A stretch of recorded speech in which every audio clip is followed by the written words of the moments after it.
축원합니다.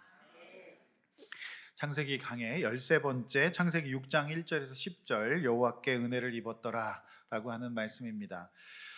기독교 윤리 실천이나 또 기독교계의 시민운동가로 또 지성으로 알려주신 손봉호 교수님의 현대 청년과 배우자 선택이라는 책에는 이런 글이 있습니다.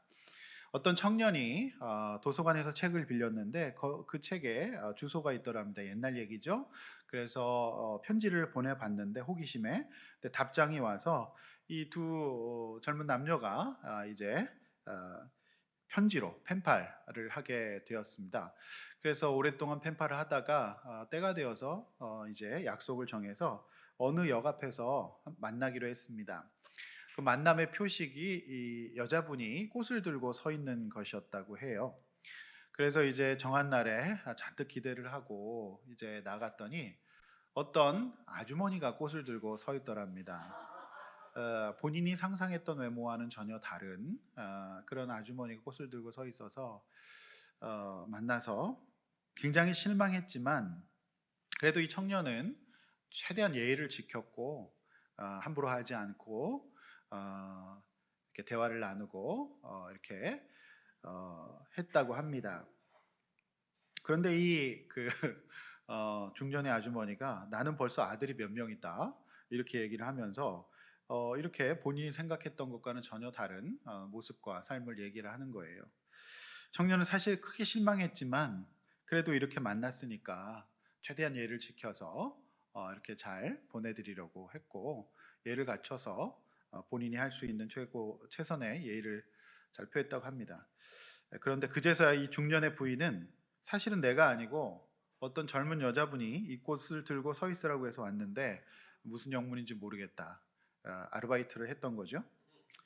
그제서야 이 청년과 편지를 주고받았던 젊은 자매가 나타났는데 굉장히 미인이었다라고 하는 것이죠. 청년과 편지를 주고받았던 이 여인은 지혜가 있었습니다. 자신의 외모만 보고 좋아하는 남자가 아닌가, 또 이분의 인격과 성품을 시험을 해본 것이죠. 여러분이 이 이야기를 어떻게 생각하시는지요? 오늘 본문에서 하나님의 아들들이 사람의 딸들의 아름다움을 보고 좋아하는 모든 여자들을 자기 아내로 삼았다라고 하는 말씀이 나오죠. 자, 우리는 지난주에 가인의 족보와 셋의 족보의 명확한 차이점을 살펴보았습니다. 겉으로는 화려한 삶을 산 것 같은 가인의 후손은 언제 죽었는지에 대한 기록이 없다고 했어요. 반면 여호와의 이름을 부르고 자녀를 낳고 신앙교육을 하면서 평범한 삶을 살았던 셋의 후손들은 장수하며 결국 역사의 중심에 서서 하나님과 동행하는 삶을 살았다. 장수했다. 이런 말씀을 드렸습니다. 결정적으로 노아는 500세까지 자녀가 없었지만 그럼에도 불구하고 하나님과 동행하는 은혜를 누렸고 그가 인류의 두 번째 조상 아담을 잇는 두 번째 조상인 노아가 된다. 그 특별한 은혜를 받게 되었다 말씀을 드렸습니다. 오늘 저는 창세기 6장 1절에서 10절의 말씀을 가지고 여호와께 은혜를 입었더라는 제목으로 말씀을 준비했습니다. 가인의 후손들이 득세하고 악이 창궐하면서 하나님이 왜 120년 동안 노아의 홍수 심판을 준비하실 수밖에 없었는지 그 속내를 오늘 본문에서 잘 발견할 수가 있습니다. 오늘도 두 가지 말씀입니다. 첫째는 한탄하시고 근심하신 하나님 1절에서 7절이고요. 노아에게 은혜를 베푸신 하나님 8절에서 10절까지 이 두 가지 내용으로 함께 말씀을 나누고자 합니다. 이제 본론입니다. 첫 번째, 한탄하시고 근심하시는 하나님 1절에서 7절이죠. 주보에 있는 말씀을 잘 보시면서 제 설교를 따라오시기를 바랍니다. 자, 1절입니다. 사람이 땅 위에 번성합니다. 여기서 번성이라는 히브리어는 라바브라고 하는 뜻인데요. 두 가지 의미예요. 인구학적으로 인구가 굉장히 늘어나고 있다. 그리고 질적으로 인간의 힘과 세력이 커지고 있다는 개념도 있습니다. 사람이 많아지고 이 사람들의 힘이 세졌어요. 집단을 이루고 가족을 이루면서 또 과학 문명과 농업 기술과 문화예술을 꽃피우면서 점점 더 힘이 세지는 거예요. 그들은 창조주이신 하나님 앞에서 자신들의 세상의 주인인 마냥 굉장히 커지고 세지고 있습니다. 숫자가 늘어나면 뭔가 대단한 일을 하는 것처럼 보이죠. 그래요. 실제로 사람은 큰 일을 할 수 있어요. 인류의 문명을 보십시오. 도시들을 보십시오. 과학을 보십시오. 이제 우주에도 가고, 이제 생명공학은 사람의 피와 그리고 기후까지도 막 이제 조정하려고 하고 있어요. 어, 근데 그 자체가 나쁜 건 아닙니다. 예. 큰 일을 하는 게 왜 나쁜 일이겠습니까?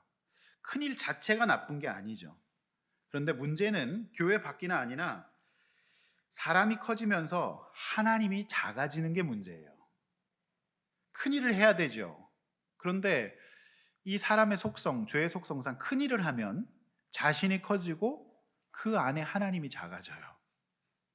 내가 대단한 것 같고 내가 모든 걸 다 해낸 것 같은 내가 커지는 문제가 있어요. 그러면 내 안에 하나님이 작아지실 때 여러 가지 문제가 생길 수밖에 없는 거죠. 요즘 우리가 묵상하고 있는 민수기 말씀은 그 점을 잘 보여주고 있습니다. 아론과 아론의 주변 사람들이 이 모세를 비난하고 모세 앞에서 자신들도 큰 일을 했다고 생각을 하기 시작해요. 잘 섬겼지만 그들이 우리도 하나님 말씀 듣는다고 하면서 반역을 하고 그 반역의 끝이 오늘 아침 큐티 본문까지 쭉 이어지고 있습니다. 그들도 제사를 드리다가 문둥병과 연병에 걸리고 땅이 갈라져서 삼키움을 당하고 있습니다. 이 문제가 왜 큰 문제냐면 이스라엘 백성의 출애굽에 방해가 되기 때문에 그렇지 않습니다. 그런 거죠. 그래서 이 커지는 거, 그러니까 중요한 일을 하고 큰 일 하는 게 나쁜 건 아닌데 우리 안에서 하나님이 작아지고 내가 커지는 거는 영적으로 문제가 있다라고 하는 것이죠. 그래서 1절이 그렇게 시작이 돼요. 가인의 후손들은 참 똑똑했고 농업기술과 문화예술, 기계공학을 발달시키면서 큰 자로 여겼어요. 그런데 그들이 하나님 앞에서 작은 피조물이라는 것을 자꾸 잊어버려요. 그래서 6장 1절은 이렇게 시작이 되는 거예요. 하나님이 쓰실 때, 하나님의 쓰임받는 모든 사람들은 스스로를 작은 자라고 여길 때였어요. 모세 역시 내가 입이 둔한 자라고 나는 그 일을 감당할 수 없다고 했던 겸손과 온유함이 있었기 때문에 하나님이 쓰셨고요. 우리가 잘 알고 있는 이스라엘의 다윗 왕 역시 나는 가장 연약하다, 나는 부족하다, 이렇게 고백을 했어요. 사울 왕은 어땠습니까? 나는 베냐민 지파, 나는 작은 지파라 이 일을 감당할 수가 없다고 얘기했지만 왕이 되고 나서 점점 더 자기를 큰 자라고 여기면서 타락하죠.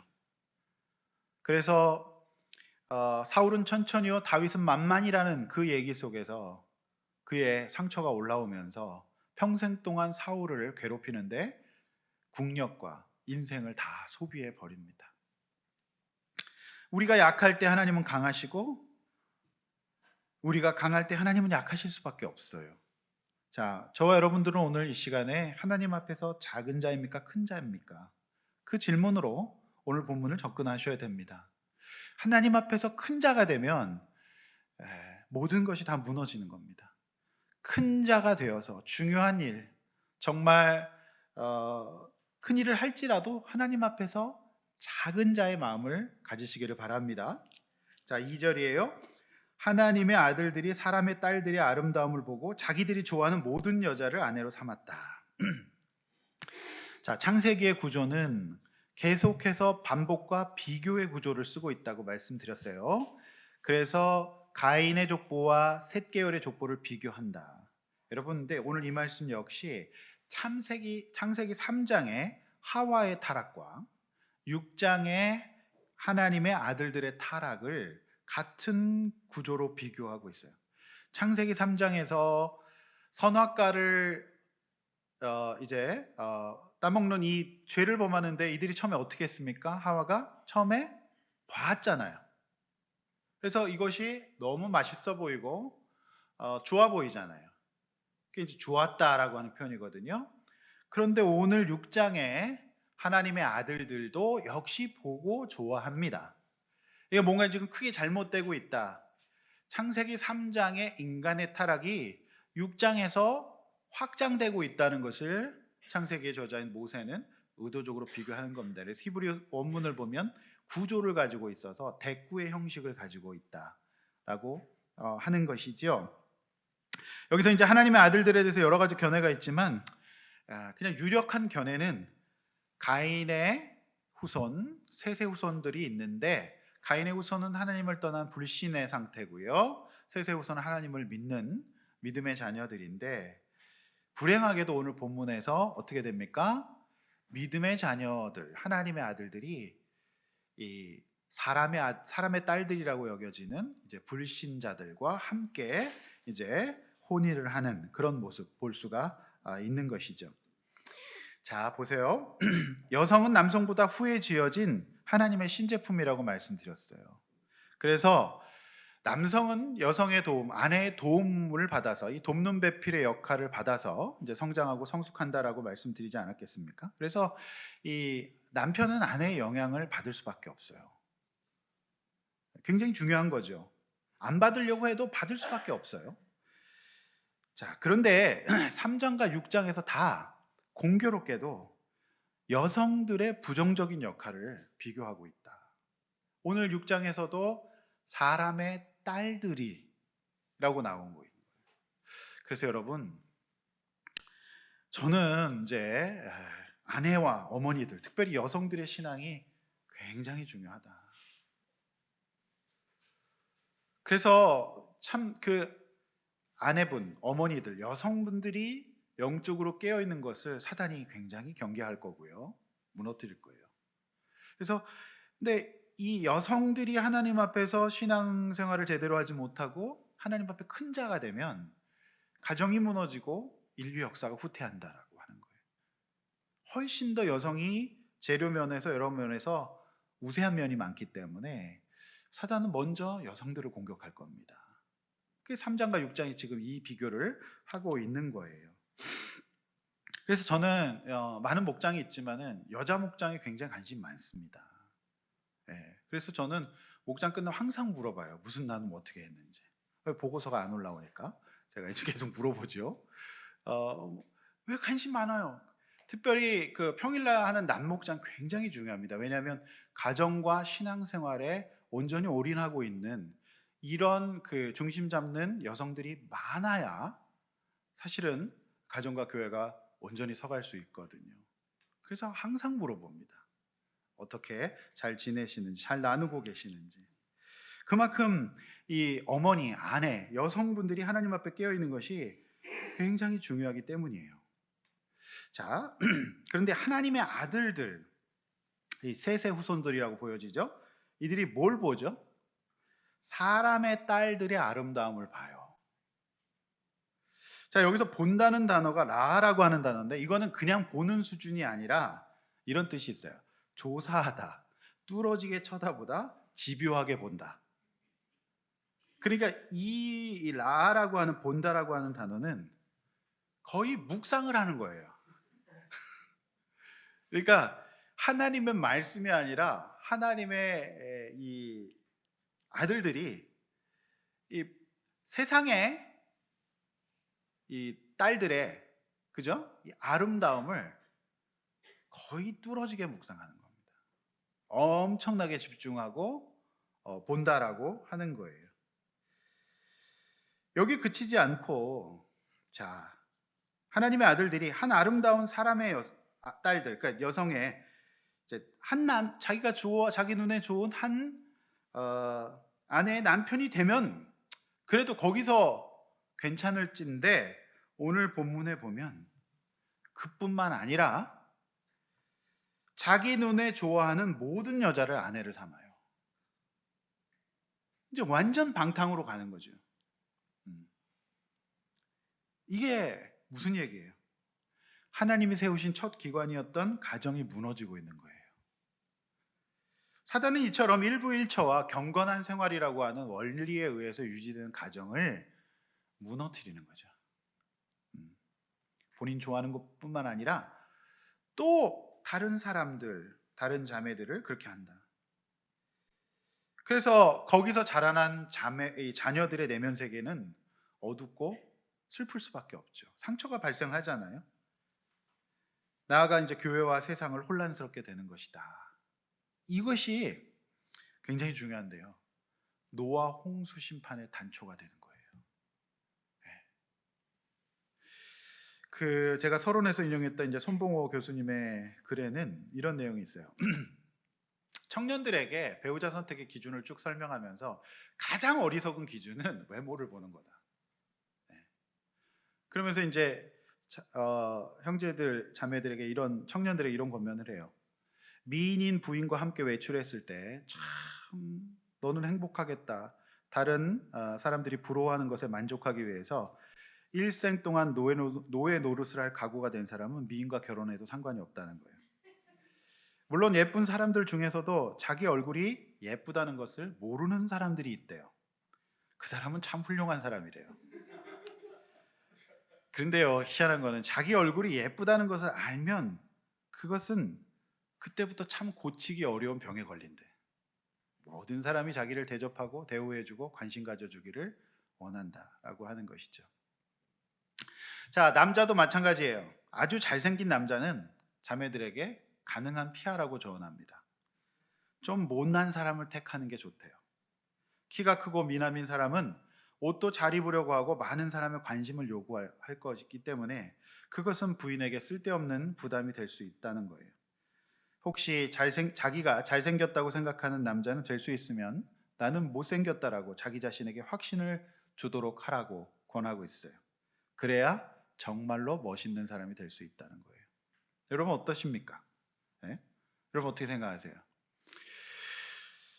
여러분 축복받았습니까? 저주받았습니까? 제가 볼 때는 예쁜 건 저주예요. 별로 크게 도움되지 않습니다. 그냥 아, 너무 불편하지 않으면 돼요. 그게 딱 맞다 이렇게 보여집니다. 자, 혼인은 그리스도인에게 매우 중요하죠. 시험으로 치자면 제가 이 말을 종종 하는데요. 본인의 결혼은 신앙의 중간고사예요.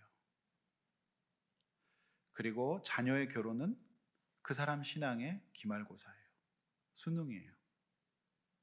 왜냐하면 이 혼인 속에 그 사람의 영적인 가치관과 실력이 다 드러나기 때문이에요. 그래서 영적인 실력이 없고 믿음이 없으면 제일 먼저 혼인의 문제가 생겨요. 본인의 결혼은 중간고사, 자녀의 결혼은 기말고사예요. 그리스도인의 혼인의 목적은 인생을 즐기고 이 세상에서 큰 사람이 되고 또 큰 사람을 낳는 것이 아니라 여호와 이름을 함께 부르고 가인의 성을 쌓는 것이 아니라 내 주어진 시간과 재능과 은사를 다른 사람의 구원과 하나님 나라의 도구로서 쓰임 받는 사명의 인생을 사는 것이 그리스도인의 결혼이거든요. 근데 이렇게 살면 재미없을 것 같지만 이렇게 살 때 행복은 덤으로 주십니다. 하나님이 화평을 주세요. 하나님이 정말 서로 사랑하고 존중하고 존경하게 돼요. 그 사랑, 우리 주님이 주시는 사랑이죠. 세상이 줄 수 없는 사랑이에요. 또 하나님 사랑 받아서 그 사랑을 나누는 개념이죠. 그런데 불신의 결혼, 불신의 세상은 그저 서로 자신을 사랑해 달라고 하니 거기서 불만족이 생기고 여러 가지 문제가 생기는 것이 아니겠습니까? 여러분, 오늘 이 이제 이 남성들의 이 권면이 있는데 남자들에 대한 권면이 있는데 사실은 우리 자매님들도 정말 깨어 있어야 됩니다. 이 말씀 거꾸로도 한번 보셔야 돼요. 하나님의 딸들이 사람의 아들의 아름다움을 보고 자기들이 좋아하는 모든 남자를 남편으로 삼을 수도 있는 거거든요. 네. 그래서 여성 남성 모두가 하나님 앞에서 깨어 있어야 된다는 것이죠. 자, 3절이에요. 자, 이 난리통이에요. 정말 이 세상이 정말 엉망진창이 되어 가고 있어요. 그런데 이 난리통에서 하나님의 영이 당연히 함께 하실 수 없죠. 하나님이 함께 하고 싶으셔도 죄를 짓고 사느라 다 하나님을 밀어낼 수밖에 없어요. 그래서 어떻게 됩니까? 육신이 돼요. 육신. 자, 여기서 이제 육신의 히브리어 바살이라고 하는 뜻은 동물이라고 하는 뜻입니다. 그래서 창세기 7장 21절에 이제 노아 홍수 심판 때 땅 위에 움직이는 생물이 다 죽잖아요. 이 생물이 바로 뭐예요? 육신이에요. 그러니까 하나님의 형상을 입어서 영혼이 있고 언어를 사용하고 학습을 하고 이런 어떤 인간이잖아요. 근데 이 인간이 그냥 고기 덩어리가 되는 거예요. 짐승이 되는 겁니다. 그냥 본능에 충실하고 그냥 그렇게 사는 거예요. 권력을 유지하고. 영혼이 없어진 겁니다, 한마디로. 그래서 요즘에 우리가 영혼 없다는 말을 하잖아요. 영혼이 없어요. 여러분 잘 보십시오. 그러나에 동그라미 치십시오. 그러나 하나님은 어떻게 하시죠? 그러한 그들을 바로 심판하지 않고 120년이라고 하는 시간을 주세요. 3절 하반절에 그들의 날은 120년이 되리라는 말씀이 나오잖아요. 더 정확하게 말씀드리면 하나님이 창조의 목적과 전혀 상관없이 살아가는 그들에게 120년의 시간을 주시고 기다리신 거예요. 이 120년 두 가지 의미가 있어요. 여러분의 인생의 시간입니다. 우리가 길게 살아도 100세 시대라고 얘기를 하잖아요. 여러분의 인생에 곧바로 심판이 일어나지 않아요. 기다려주세요. 동시에 120년이라고 하는 것은 정확히 노아가 방주를 예비하는 시간입니다. 그러니 하나님은 노아 홍수 심판을 바로 실행하셔가지고 다 쓸어버리시는 것이 아니라 차고도 넘치는 시간을 주시는 거예요. 누가 120년이 짧다고 얘기하겠습니까? 여러분 창세기 6장을 잘 보셔야 되는데 인간적인 눈으로 성경을 보면 이거 너무한 거 아닌가? 잔인한 거, 천만의 말씀. 하나님은요, 우리 사람처럼 그렇게 일하시는 분 아니십니다. 하나님은 AD가 없으세요. 하나님은 완벽한 계획과 배려하시고 인내의 시간을 선택하시죠. 그래서 120년의 시간을 주시는 거예요, 이들에게.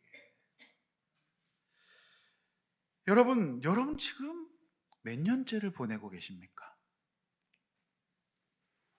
나이가 먹을수록 심판의 날은 가까워집니다. 여러분 지금 몇 년째 보내고 계세요?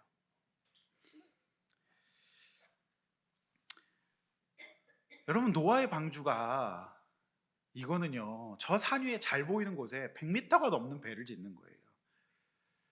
제가 이제 해양대학교에서 근무하시는 그 조선공학 교수님께 얘기를 들었는데 이 배는 너무나도 완벽한 선박의 구조를 갖고 있어서 절대 전복되지 않고 가장 안전하고 그런 구조라고 하는 겁니다.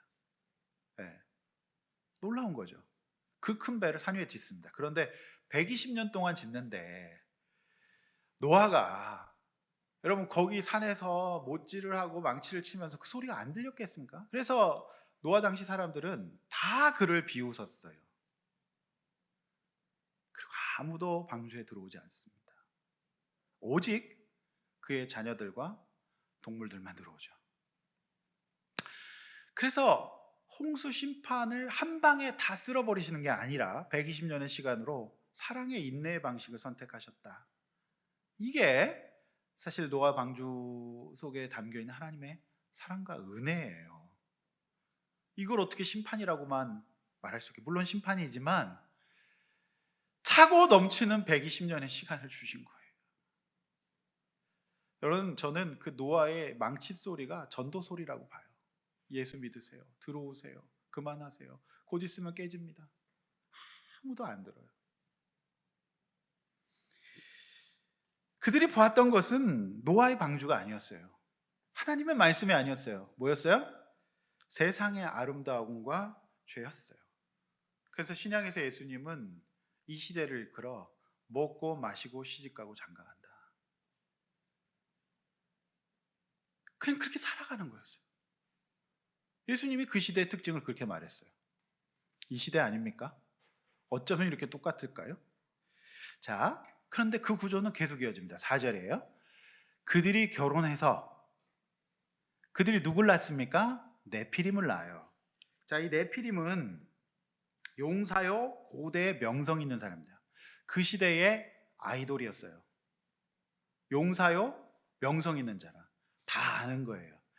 그래서 그들이 이렇게 아름다움을 보고 그 땅에 살면서 가인의 후예와 함께 예수 믿는 사람들이, 하나님 믿는 사람들이 이렇게 불신혼인을 해가지고 어떻게 되느냐, 네피림 낳는 게 인생 목적이 된 거예요.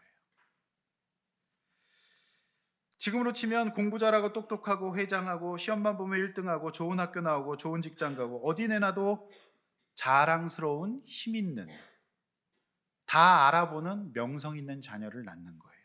그리고 그들을 기르는 게 그들의 인생 목적이 됩니다.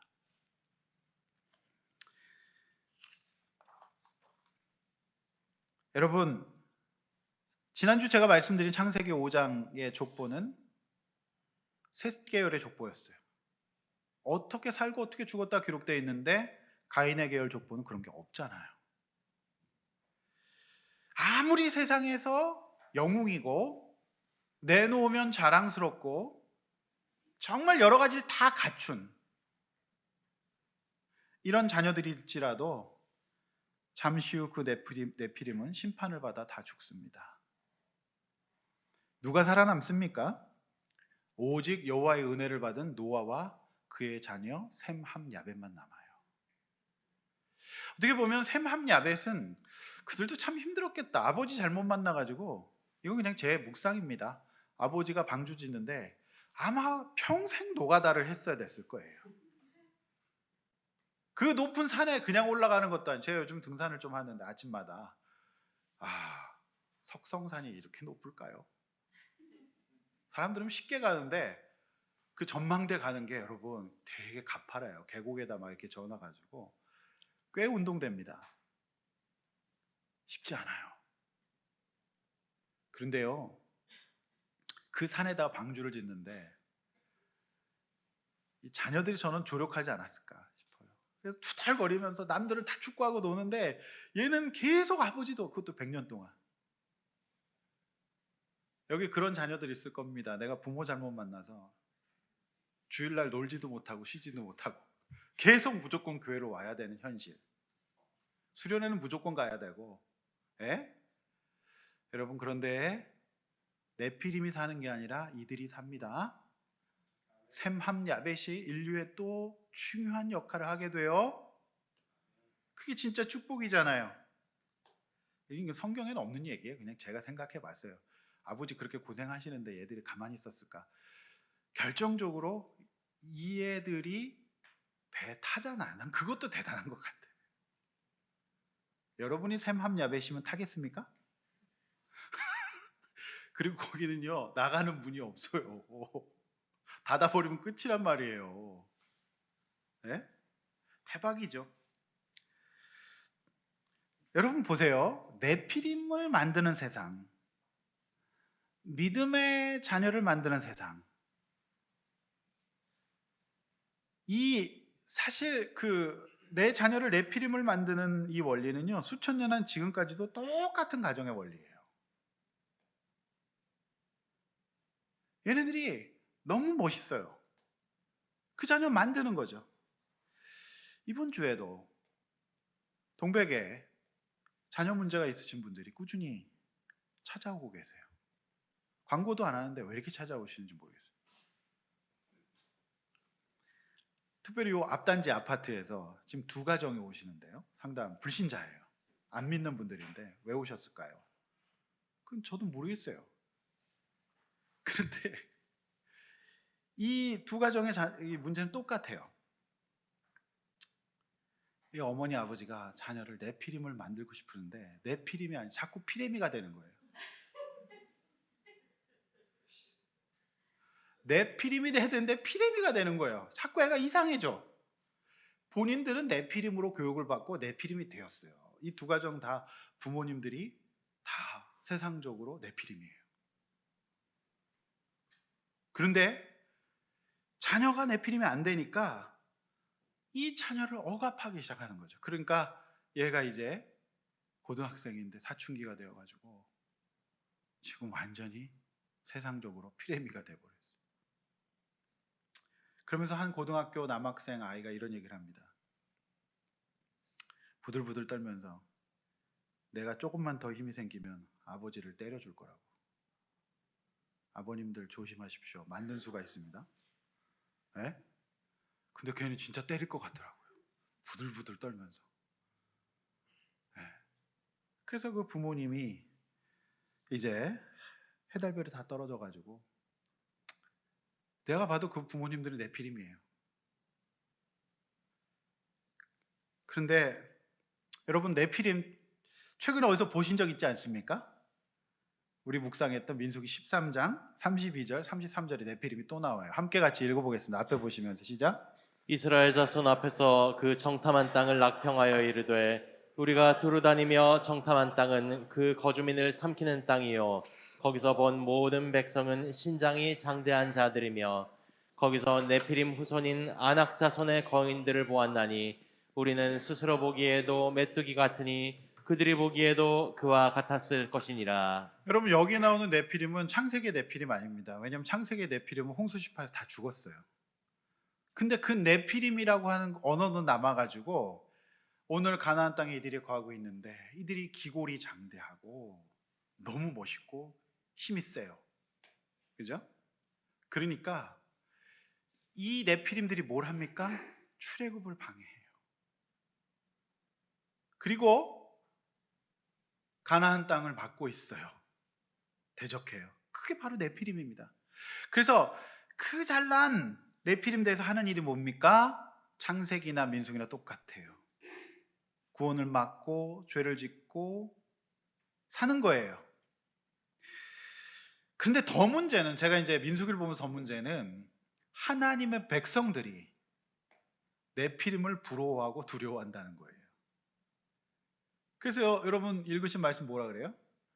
정탐을 보냈더니 저긴 네피림이 있는데 우리는 하나님 믿는데 하나님을 메뚜기에 비유해요. 자기들을. 그래서 가장 연약한 그 곤충이잖아요.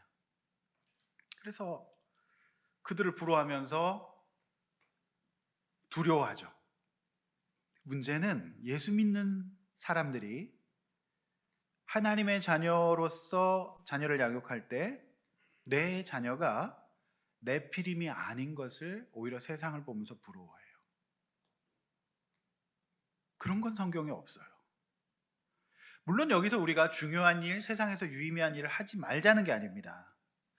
그 일을 하면서도 겸손한 그리스도인들이 있어요. 그 일을 하면서 그들의 지혜와 그들의 능력을 공익과 이타를 위해 사용하는 사람들이 있거든요. 그리고 언제나 예배하고 하나님 앞에서 내가 잠깐 살다가 갈 사람이라는 것을 아는 그리스도인들이 있어요. 우리는 그런 사람들이 돼야죠. 그런 자녀를 양육해야죠. 사랑하는 성도 여러분, 그래서 이들이 결국 광야 생활만 길어집니다. 그리고 그들이 셈한 만큼 곱하기 10을 해서 40년을 헤매게 돼요. 여러분, 5절이에요. 결국 그들이 갈 길을 뻔했어요. 하나님이 지으신 아름다운 세상 속에서 사람들이 하는 일이라고는 뭐예요? 네피림 돼서 죄악을 가득 짓는 것밖에 없는 거예요. 그리고 중요한 단어인데요, 마음과 생각과 계획. 요걸 심리학에서 뭐라고 얘기하냐면 정서, 인지, 행동이라고 해요. 결국 사람이 오면 그 사람의 인생의 과정을 들으면서 정신을 분석하고, 지금 앞으로 이제 그러면 비합리적인 인지와 정서와 최선의 합리적 선택을 내리도록 도와주는 게 상담이거든요. 여러분, 사실 제가 상담실에서 만나는 많은 분들의 정서와 인지, 행동은 비합리적이에요. 이미 이때부터 악해졌어요. 정서, 인지, 행동이.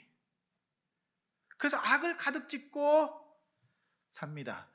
이 좋은 세상, 이 편안한 세상이라고 하는데 점점 더 사람들의 마음은 슬퍼지고 외로워지고 공허해지고 있어요. 이 이유가 뭐냐는 겁니다. 6절이에요. 하나님의 깊은 한숨이 나와요.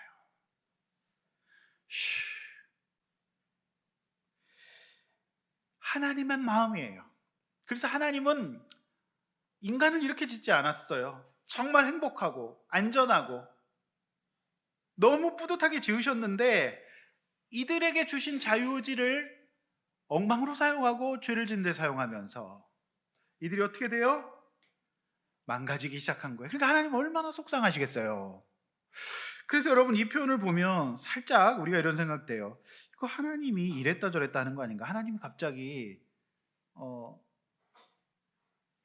하나님이 계획이 뭔가 잘못된 것이 아닌가 이런 생각할 수 있어요. 이 표현만 보면 여러분 그렇지 않습니다. 이 표현은 신인동형 표현이에요. 그러니까 하나님 그런 분이 아닌데 인간이 이해할 수 있는 표현으로 하나님의 마음을 설명한 거예요. 여러분 민수기 23장 19절 앞에 보면서 함께 읽어볼게요. 시작.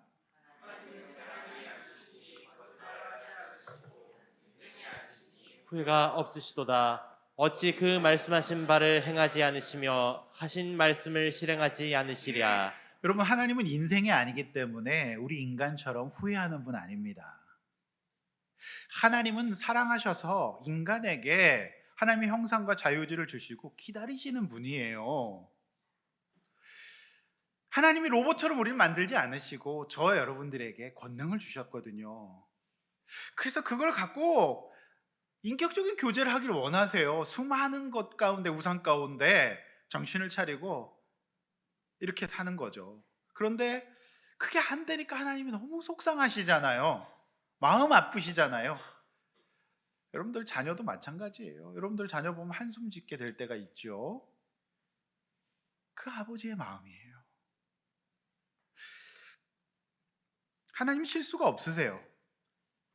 하나님 너무 사랑하시고 우리에게 120년의 시간을 주시는 분이시기 때문에 그 120년이 다 차가는데도 계속해서 이제 이 땅에서 내피림으로 살고 죄를 범하고 정서와 인지와 행동을 잘못하는 사람들에 대해서 한숨 지시대요. 여러분 하나님은 저와 여러분의 한 주간의 삶을 보면서 한숨을 지으셨을까요? 기뻐하셨을까요? 잘 점검해 보세요. 자동적으로 한숨이 좀 나오지 않습니까? 여러분 하나님은 저와 여러분들을 향하여서 기뻐하기를 원하세요. 7절이에요. 하나님 120년의 시간을 주셨어요. 그때까지 끝까지 항상 악하다면 심판을 피할 수가 없는 거예요. 왜 심판하시냐고 얘기하지 마십시오. 120년의 차고 넘치는 시간이 있어요. 지금 여러분 몇 년째 보내고 계십니까? 여러분 저와 여러분들이 이제 주님 앞에서 정신 차릴 때가 됐어요. 특별히 중년 이상 되신 분들은 정말 정신 차리셔야 됩니다. 100년이 가까워지고 있습니다. 여러분 그런데 참 또 놀라운 7절의 말씀 8번절에 보면 이 세상의 그 사람들뿐만 아니라 지구상에 존재하는 가축과 기는 것과 공중의 새까지 심판하신다 그랬어요. 이거 어떻게 생각하세요? 여러분 근데 이거 잘 생각하셔야 되는데 우리가 이제 창세기의 창조 과정 제가 설교 다 드렸습니다. 다시 한번 들여보실 의향이 없으신지요? 모든 인간 세상의 자연 만물의 이 창조는 누구를 중심으로? 인간을 중심으로. 그래서 사실 인간이 없는 가축은 그 자체가 지옥이에요. 여러분 안 계시면 여러분의 개와 고양이는 누가 밥 줍니까? 에? 차라리 같이 천국 가는 게 낫겠죠? 이제 동물은 천국 안 갑니다. 영혼이 없기 때문에. 그죠? 그렇지 않습니까? 그 의미예요. 그러니까 하나님이 그만큼 인간을 사랑하셨던 거예요. 나머지는 다 인간과 함께하는 동물들일 뿐이에요. 그만큼 저와 여러분들을 사랑하셨는데 그 사람으로 태어나서 이렇게 사니까 얼마나 하나님이 속상하실까. 그래서 이 창세기 시절에 하나님이 심판을 하시고 그런데 어떻게 합니까? 방주를 120종 예비하셔서 그 안에 모든 종들을 보존하시죠. 그래서 여러분 그 노아 홍수 제가 설교할 때 방주할 때 하겠지만 충분한 공간이었어요. 다 넣고도 충분한 공간. 거기가 다 차지 않고 한 3분의 1 정도만 찼다고 합니다. 굉장히 넓은 공간에서. 그러니까 어떻게 보면 그 안이 쾌적할 수도 있는 겁니다. 다 들어갔어요. 다 넣었어요. 그래서 지금 미국에 어떤 그런 박물관이 있다 그러더라고. 그런 캡슐이 있대요. 이게 지구의 종말을 대비해서 모든 동식물의 그 식물들의 그것들 씨앗들을 다 보관해 놓은 곳이 있다고 하더라고요. 어쨌든 그런 하나님의 은혜, 하나님의 뜻이 있으신 겁니다. 자, 두 번째 8절에서 10절 노아에게 은혜를 베푸신 하나님이에요. 자, 8절에 중요한 표현이죠. 그러나 아무리 세상이 악하고 네피림이 주도하는 세상이 되어도 여러분 깨어있는 사람은 있다 없다? 있어요. 그래서 이 표현은 수동태예요. 하나님이 은혜를 주셨다. 여러분 우리가 최선을 다해 신앙생활하려고 해야겠지만 무엇보다도 하나님이 은혜를 주셔야만 돼요. 이게 그래서 우리 모두 그 은혜를 사모하고 소중히 여겨야 됩니다. 그 어떤 인간의 능력보다 우리에게 필요한 것은 이 하나님의 은혜라고 하는 거예요. 여러분 그래서 9절 노아의 족본이라 노아는 의인이요 당대 완전한 자라라는 표현이 있는데요. 여기서 의롭다는 말에 의롭다는 히브리어 차딕으로 법정에서 무죄를 선고받는 거고요. 완전하다는 타밈이라고 하는 히브리어인데 이 뜻은 흠없는 재물이라는 거예요. 그러니까 노아는 그 악한 세상에서 오직 노아가 무죄에 가까운 신앙생활을 했고요. 그 다음에 흠없는 신앙생활을 했어요. 이게 어떻게 가능합니까? 그래서 하나님의 은혜인 거예요. 이거는 하나님의 특별한 은혜가 아니면 안 되는 거예요. 여러분 다 알잖아요. 우리 자신 돌이켜보세요. 우리 얼마나 연약합니까? 그러니까 이 노아는 그렇게 흠없는 재물이 됐던 거예요. 그래서 그가 인류의 조상이 된 겁니다. 두 번째. 그러니까 이건 특별한 하나님의 은혜가 아니면 안 되는 거죠. 그래서 여러분 다음 주에 보실 창세기 6장 22절 미리 한번 읽어보겠습니다. 시작.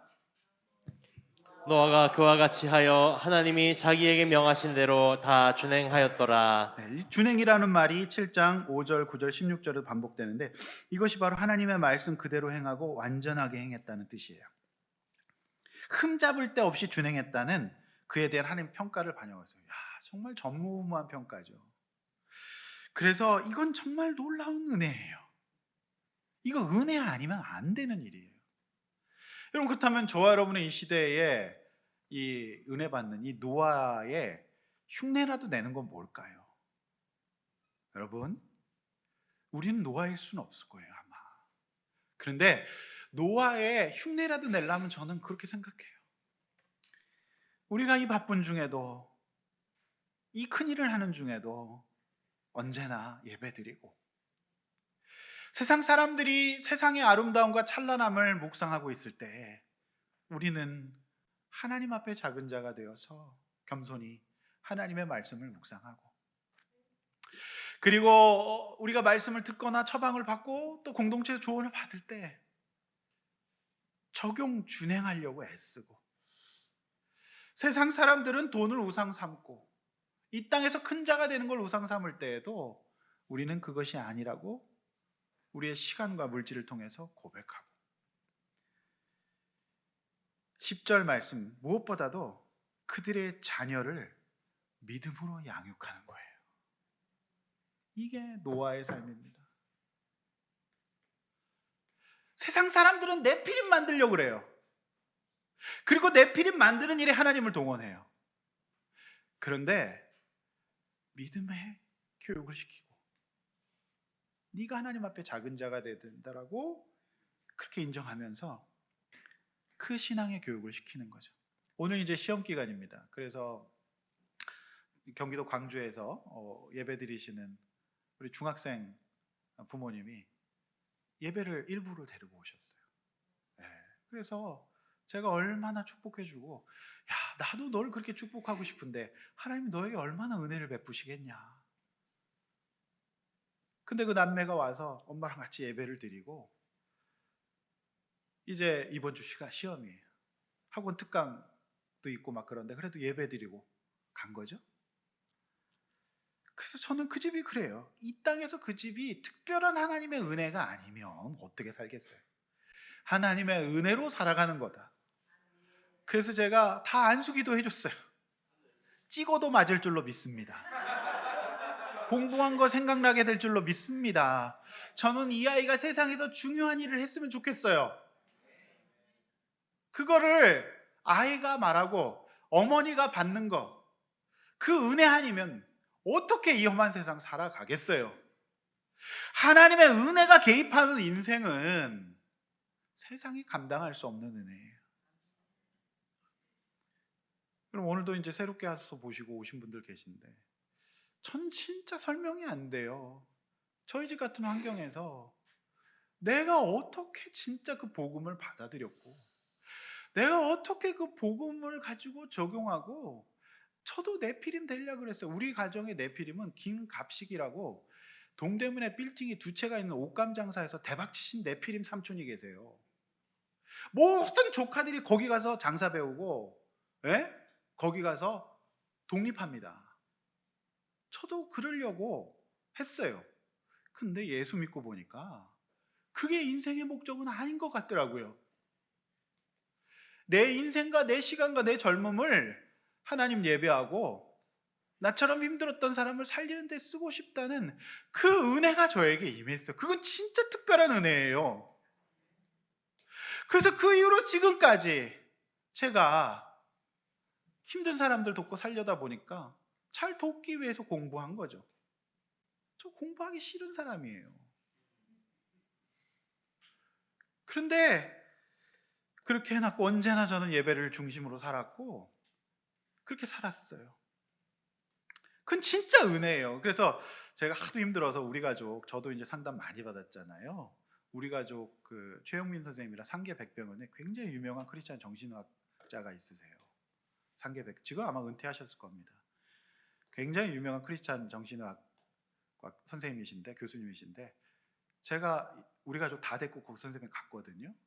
근데 그 선생님의 마지막에 저를 보면서 전도사님 진짜 특별한 은혜네요. 이 가정에서 어떻게 전도사님 같은 분이 나왔죠? 저도 몰라요. 진짜 은혜죠. 정말 특별한 은혜예요. 설명할 수 없는 은혜예요. 성도 여러분, 그 은혜를 사모합시다. 그러면 노아가 되는 거죠. 제2의, 제3의. 그러나 이 세상이 아무리 그래도 그 은혜를 사모할 때 저 여러분들에게, 여러분의 자녀들에게 하나님이 감당할 수 없는 은혜를 주실 겁니다. 이 세상 청년들이 전부 다 아름다움을 택하고 육신의 눈으로 그렇게 결혼하지만 우리는 예배를 선택하고 둘이 함께 우리 둘만 바라보며 살아갈 것이 아니라 다른 사람도 섬기고 또 이 혼인을 통해서 영적 후사를 낳는 그 비전을 갖고 살아셔야 됩니다. 여러분, 그 은혜가 있으면 세상에 감당할 수 없어요. 그 은혜가 얼마나 중요합니까? 그 은혜를 사모하시기를 바랍니다. 아멘. 좀 크게 하시면 좋겠습니다. 그 은혜를 사모합시다. 오늘 방문하신 분들도 특별히 오늘 이 말씀을 가지고 은혜 받으시기를 바랍니다. 여러분, 그렇지 않으면 답이 없는 거예요. 하나님은 지금도 저와 여러분들을 쳐다보고 계세요. 사랑하고 지켜보시고 인내하세요. 저 여러분들에게 지금 각자 인생이라고 하는 시간 속에서 강압적으로 개입하지 않으시고 지켜보세요. 그리고 죄를 범하고 넘어지면 속상해 하시면서 한탄하시면서 너무 마음 아파하시는 거예요. 저는 이 하나님의 은혜 가운데 우리가 설 수 있기를 원합니다. 성도 여러분, 힘을 내십시오. 우리나라 기독교에도 노아 같은 인물이 있습니다. 역사에서. 구약에 노아가 있다면 우리나라 교회사에는 손양원 목사님 계시죠. 이분이 일제시대 평양신학교를 다녔어요. 그래서 신사참배를 거부합니다. 그래서 투옥되시죠. 해방이 된 뒤에 제주에서 4.3 사건이 일어나고 여수 순천에 사건이 일어나면서 그의 사랑하는 두 아들이 순교당합니다. 순천에서. 그 이후에 이 목사님은 그 두 아들을, 사랑하는 두 아들을 죽인 양아들을 삼습니다.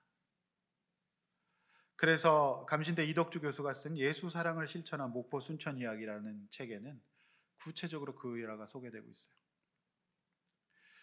그리고 애양원이라는 곳이 여수공항 근처에 있는데 이곳이 이제 음성 나한자촌인데 당시의 선교사들 역시 이거는 공기로 전염 안 되거든요. 그런데 이 유리로 차단하고 방호복 입고 그렇게 함께 있었대. 따로 구별해서. 그런데 송현현 목사님은 그거 다 벗고 호랑이를 잡으려면 호랑이 굴로 들어가야 되는데 나 환자를 구원하려면 나 환자에게 가야 되지 않느냐 하면서 그들과 함께 예배를 드려서 결국 훗날 목사 안수를 받고 이 손양원 목사님이 애영원교회 목사가 됩니다. 그래서 고름을 입으로 빨면서 사랑의 실천을 했죠. 무엇보다도 그 아들을 죽인 이 학생을 아들로 삼아서 사랑의 원자탄이라는 별명을 얻게 되죠. 훗날 이분은 이제 6.25 전쟁이 나고 북한군이 쳐들어왔을 때 끝까지 교회를 지키다가 결국 순교하십니다. 이 시대 우리나라의 노화라고 봅니다. 그래서 여수 그 일대를 가면 이곳이 성지화됐어요. 정부에서 그렇게 잘 안 하거든요. 사랑을 실천하는 특별한 은혜, 그러니까 이제 믿음의 객기라고 이 책은 표현이 되어 있는데요. 이분이 계셔서 저는 오늘날 그래도 우리나라 기독교가 여기까지 올 수 있었다고 믿습니다. 특별한 은혜를 받은 분이죠. 우리는 이렇게까지 할 필요는 없어요. 바라지도 않겠습니다. 우리는 어떻게 해야 돼요? 우리가 할 수 있는 최소한의 이 시대에서 예배하고 말씀을 묵상하고 우리의 우선순위를 정하고 우리의 혼인을 거룩하게 하고 우리의 혼인의 목적을 거룩하게 하고 우리의 인생을 바로 잡아가면서 깨어있는 겁니다. 여러분 요즘 수요예배 좀 나오십시오. 수요예배 이러다 문 닫겠어요. 공예배를 지키십시오. 그래서 여러분 이게 노아의 삶이라고 저는 생각해요. 세상을 떠나 살 수 없잖아요. 손혜원 목사님은 아니더라도 평범한 노아가 됩시다. 여러분 그 싸움을 싸워갈 때 특별하게 하나님의 은혜 주실 줄로 믿습니다. 말씀했습니다. 하나님께서 한탄하시고 근심하시는 성도가 되지 맙시다. 내피림이 인생의 목적이 되어 죽고 죽이는 인생 살지 맙시다. 하나님께서 여러분을 그냥 은혜 베푸실 수밖에 없는 성도가 되었으면 좋겠습니다. 오늘 방문하신 분들도 하나님의 은혜의 시작을 이곳에서 다시 시작할 수 있기를 원합니다. 내가 세상에서 커질수록 하나님 앞에 작아지라는 말씀이에요. 커지지 말란 말 아닙니다. 유의미한 일을 하시기를 바랍니다. 세상에 영향을 미칠 수 있는 사업가, 정치가, 예술가, 학자가 되시기를 바랍니다. 그러나 그 속에서 하나님 앞에 작은 마음 잃지 말고 내피림 앞에서 두려워하거나 부러워하지 말고 여호와 앞에서 은혜 받는 인생이 정말 중요하고 소중하다는 것을 고백하시는 우리 아둘람교회 성도님들 되시기를 주님의 이름으로 축원합니다. 이렇게 한번 나눠보시죠. 내 배우자가 어떤 배우자이기를 원합니까? 도대체 왜 싸웁니까? 내 피림 바라는 거 아닙니까? 근데 내 배우자 자꾸 피레미 같지 않습니까? 내 자녀가 또한 이 땅에서 어떤 자녀가 되기를 원합니까? 어떻게 양육하셨습니까? 하나님께 은혜 받는 것을 가장 소중하게 여기고 있습니까? 노아처럼 말씀 그대로 적용해야 될 게 뭘까? 쉽지 않은 적용일 거예요. 여러분 작은 적용이라도 하십시오. 적용하지 않으면 은혜는 없습니다. 따라서 합시다. 적용하지 않으면 은혜는 없습니다. 적용은 안 하고 계속 은혜만 구하지 마십시오. 여러분들 위해 기도하는 영적 리더들이 기도하며 여러분들에게 적용을 권할 때 여러분 그거 하지 않고 은혜를 구하지 마십시오. 방주를 지어야 구원받잖아요. 내가 계속 내 피림처럼 살면서 은혜 구하지 마십시오. 교회는 그런 곳 아닙니다. 하나님의 은혜를 구합시다. 오늘 말씀 생각하며 찬양하고 기도하겠습니다. 주 모습, 주 나의 모습 보내 사랑하는 나의 상한 마음 나의 보시네 찬양하겠습니다. 주 나의 모습 보네 상한 나의 마음 보십니다. 상한 나의 마음 보시네 주 나의 눈물 아십니다. 주 나의 눈물 보네 홀로 울던 내 맘 아십니다. 홀로 울던 맘 아시네 주 사랑 내게 있습니다. 주 사랑 내게 있네 그 사랑이 나를 채우십니다. 그 사랑이 날 채우네 주 은혜 내게 있습니다. 주 은혜 내게 있네 그 은혜로 우리를 세우십니다. 그 은혜로 날 세우네 세상 소망 다 사라져가고 세상 소망 다 사라져가고 주의 사랑을 끝이 없으니 살아가는 이 모든 순간 살아가는 이 모든 순간이 주의 힘은 나는 세상 소망 다 사라져가도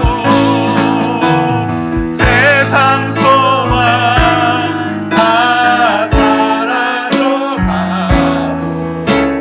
주의 사랑을 끝이 없으니 살아가는 이 모든 순간이 살아가는 이 모든 순간이 주의 힘을 나는 믿 우리 시간에 들은 말씀 붙들고 기도하겠습니다. 여러분 자녀를 어떻게 양육하셨습니까? 어떤 교육을 받으셨습니까? 여러분 그러나 이제 주님께서 우리에게 원하시는 것은 후회가 아니라 회개입니다. 하나님 제가 하나님 앞에서 은혜를 사모하는 사람이 되기를 원합니다. 하나님 저에게 은혜를 주십시오. 나에게 주신 인생이라고 하는 120년의 시간을 헛되이 보내지 않고 아버지 하나님 주님 앞에 육체가 되지 않고 생명이 되게 해달라고 주여 불쌍히 여겨달라고 이 시간을 회개하며 주님의 은혜를 간구합시다. 기도하겠습니다.